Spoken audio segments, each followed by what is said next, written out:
Hi, I'm Rio Illustrates. Welcome back to another video, and today I have a special guest. Hi, I'm Avon. Rio is my mum. On screen is a time-lapse of me colouring in a redesign of Avon's character. I'm using polychromos, luminance pencils and Posca markers for the outlines. Avon has been on a journey of self-discovery, so I had to redesign their character, and we thought it would be really cool if Avon talked about everything they have changed and why. So we've been really busy this summer holidays, haven't we? Yeah, we have. So what have we been up to? Well, quite early on in the holiday, we changed our hair. I wanted my hair to be shorter because when it was longer, it didn't feel like me, but I was really glad when I got it cut because I felt like me again. And you also changed your hair. Yeah, because you inspired me because you were doing this to be more you. And I thought, well, I need to be more me too, so I had my hair cut as well. And then I thought, well, I wasn't satisfied with my wardrobe anymore because my old clothes were really feminine and along the lines of being a girl. So we went out shopping and I got some new gender neutral shirts which I really liked, and you also changed your wardrobe as well.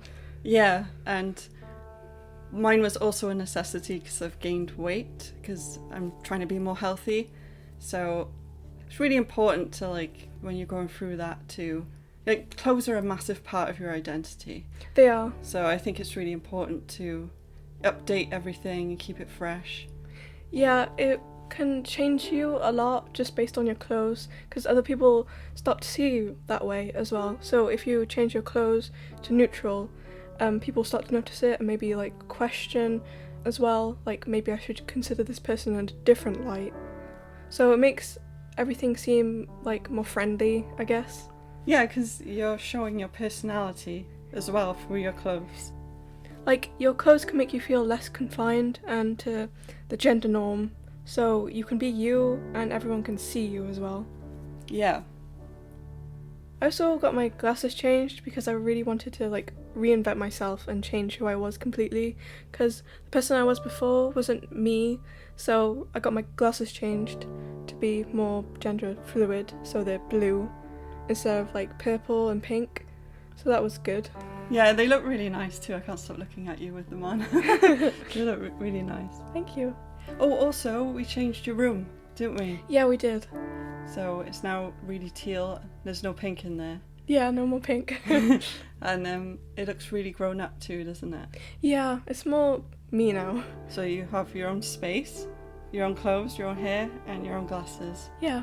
So how important was it for you to do this summer? It was really important because the me that I was showing was just a fabrication.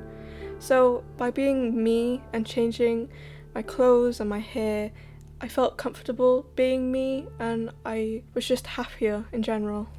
So why did you feel like you had to fabricate your other self? I felt like I had to fabricate myself because I was afraid of what people would think about me being non-binary, and I wanted to fit in because not a lot of people my age know that they're in the LGBT community. So I really wanted to fit in, but then I realised it wasn't healthy to act, and I wanted it to be normal, to be non-binary. So I realised that I had to just be me to make it normal, because I don't want it to be a big thing. I want the other things to be more interesting.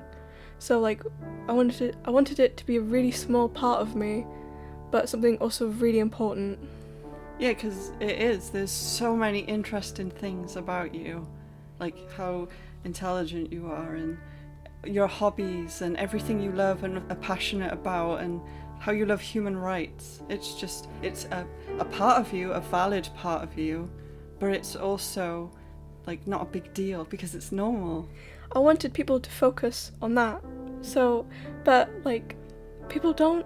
They tend to look at the other thing and see it as a big thing, but it's not to me. It's just a really small part of me. But again, it's really important to like express that, otherwise you end up being really sad about it. Yeah, because it's really hard for you in school, isn't it? Yeah. Like, you have to wear a school uniform, you can't be you, and it's really constricted. So at home, it's even more important for you to be exactly who you are. Yeah, it is.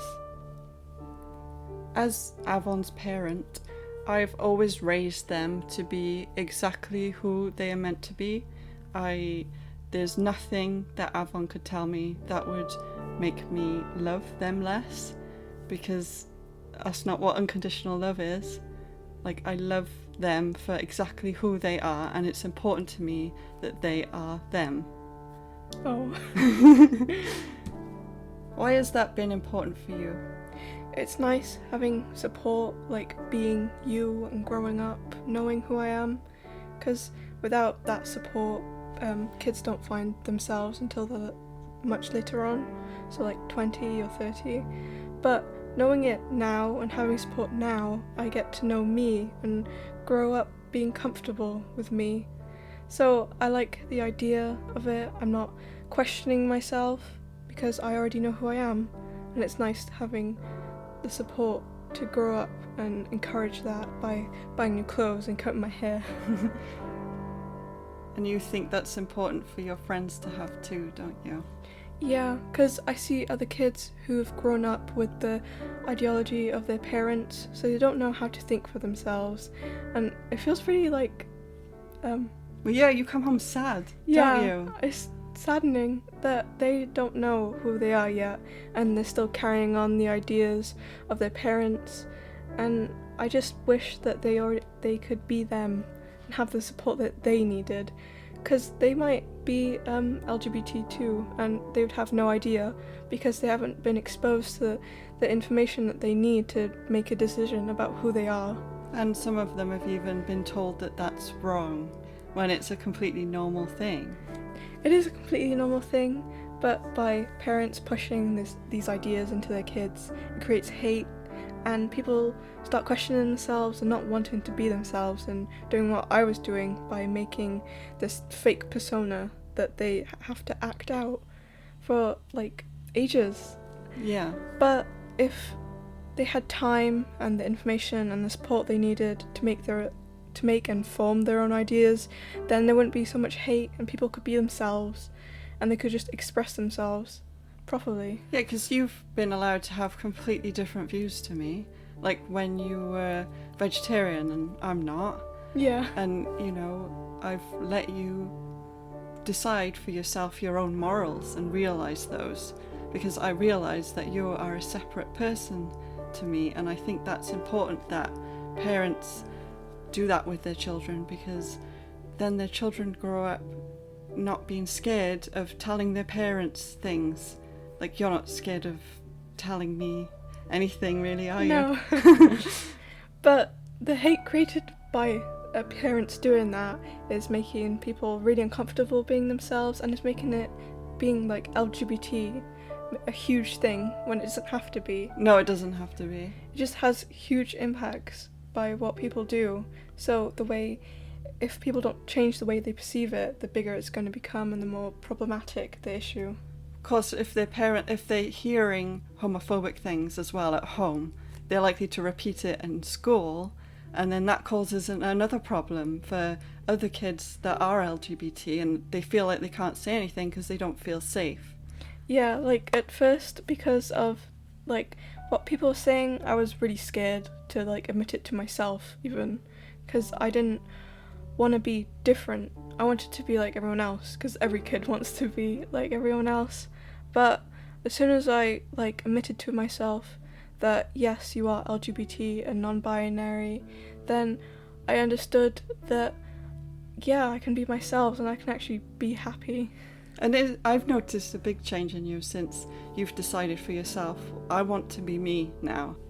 You've seemed way more happy with who you are as a person, and that's been really lovely for me to see.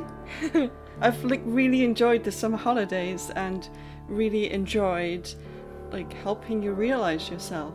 It's been fun for me. So. It's been really fun for me too, because I've realised that most of the sadness that I had was just because of me repressing myself from being LGBT. But once you admit that to yourself and you start talking to people and having the support open and not closeted, then you can be you and you can be happy and you can actually have fun with yourself. Yeah. like an example of that is changing how like me and you use gay. Yeah, that's been quite funny. Yeah. And also other people don't know what's going on. So Avon came out of the hairdressers and said, "How does my hair look?" And I said, "That is so gay," to mean like fabulous, because that's how we use the word, like Yeah. to mean super magical and awesome. And people were looking at us like, what? We use it as a compliment. So after that, I was like, "Oh, thank you," because it felt like me. It was something that I found nice, because we're changing how people use like the term gay, and making it friendly and like just more happy. Yeah, because that's what it actually means anyway. Yeah. So I just think it's hilarious though when people walk past us and they're looking at us like, what? So I think that was everything we wanted to talk about in this video, and why I changed your character, because you changed yourself. Yeah. So it's been really fun. It has been. Yeah, we'll have to do this again sometime. We Obviously, if you consent to it. Yeah. Okay, so everyone, if you like this video, leave a like and turn the bell on, because apparently it does something, but I don't know what it does. Do you know what the bell does? I don't know. Because every time I click it, it doesn't do anything. I know, right? And then I still get notifications for like random channels I'm not even subscribed to. Yeah. Well, anyway, click the bell and subscribe, because we'll be back with more videos soon. Bye. Bye!